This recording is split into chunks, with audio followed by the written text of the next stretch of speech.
Қайырлы күн оқырмандар, менің каналыма қош келдіңіздер. Бүгін сіздерге өте ерекше, қазіргі кезде хит болып жатқан пирогтың жасалу жолын көрсететін боламын. Видеоны соңына дейін қараңыздар және де лайк басып комментарий жазып кетіңіздер.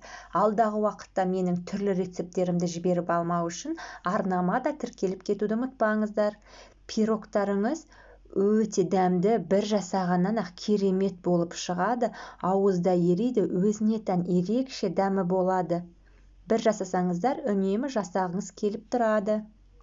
Қамырына қажетті заттар: бір жұмыртқа, қант, бөлме температурасында тұрған сары май, електен өткізілген ұн және бір шай қасық қопсытқыш қажет.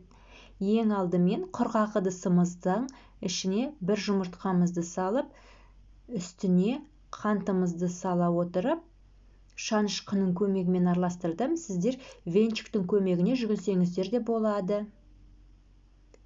Жақсылап массамызды араластырып алғаннан кейін үстінде бөлме температурасында тұрған немесе микроволновкада ерітіп алынған сары майыңызды қосып, тағы да біраз араластырамыз.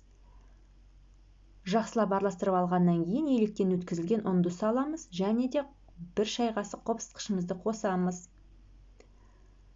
Алғашында шанышқының көмегімен, артынан қолымыздың көмегімен жұмсақ қамыр илеп аламыз. Қамырымыз жұмсақ болып келуі қажет. Барлық пайдаланған заттарымның өлшемдерін видеоның астында описание бөліміне жазып өтемін. Енді формамды алып, менің формамның диаметрі 26 сантиметр, қолымның көмегіменен қамырымды жайып шығатын боламын. Қамырымның астын мен майлап алдым. Сіздер пергамент қағазын төсесеңіздер де болады. Қолымыздың көмегіменен қамырымызды жайып, тегістеп алғаннан кейін шанышқының көмегіменен әрбір жерінен тесіп шығамыз, басып шығамыз.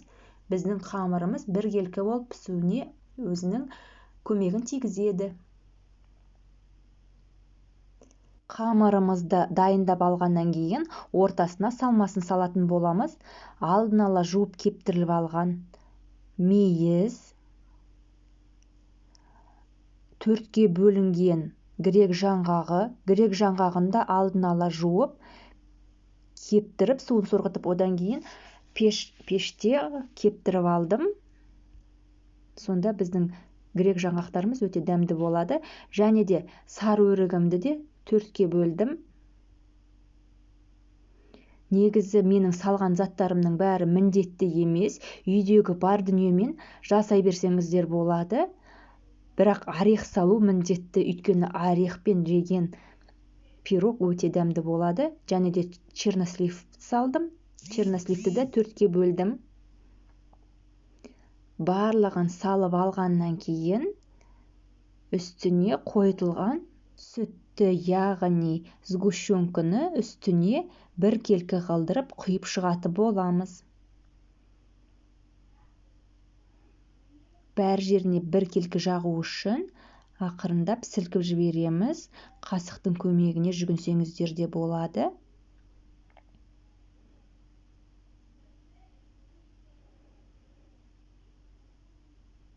Мінеки бәрін құйып болдық. Енді осы пирогымызды 180 градуста қызып тұрған пешімізге салып, піскенше пісіріп алатын боламыз.